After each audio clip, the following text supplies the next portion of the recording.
Urdu social media کے تمام معزز ساتھیوں کو خوش آمدید کہتا ہوں۔ حضرت موسیٰ علیہ السلام سے ایک غریب آدمی نے درخواست کی کہ اب کلیم اللہ ہیں، اللہ سے دعا کریں کہ وہ میرا رزق بڑھا دے، مجھے کئی وقت فاقے ہو جاتے۔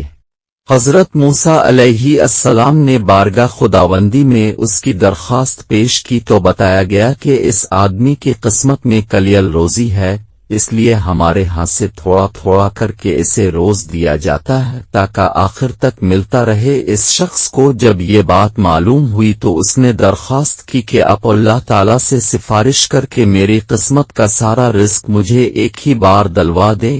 اللہ تعالیٰ نے حضرت موسیٰ علیہ السلام کی دعا قبول کی اور اس غریب شخص کو تمام زندگی کا رزق ایک ہی بار مل گیا۔ اس شخص نے فوراً لنگر خانہ کھول دیا اور اعلان کر دیا کہ جس شخص کے کھانے کا انتظام نہ ہو وہ ہمارے لنگر خانے سے پیٹ بھر کر کھانا کھا سکتا ہے۔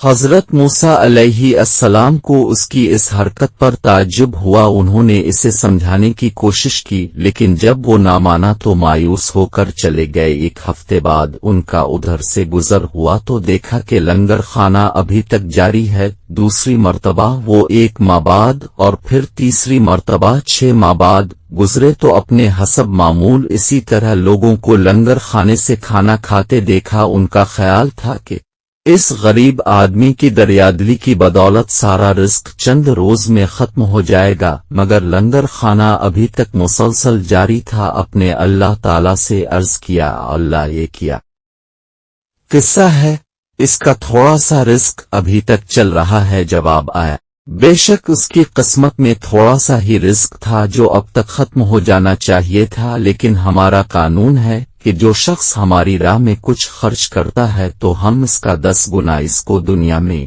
اور 90 گنا آخرت میں دیتے ہیں۔ یہ شخص بھی اس قانون کے دائرے سے باہر نہیں ہے، جتنا یہ ہماری راہ میں خرچ کرتا ہے اس کا 10 گنا ہم اسے دنیا میں ہی دے دیتے ہیں۔ اس میں تعجب کی کیا بات ہے؟ مزید اس طرح کی کہانیاں اور سبق آموز واقعات سننے کے لیے اردو سوشل میڈیا کو سبسکرائب ضرور کر دیجیے گا۔ شکریہ۔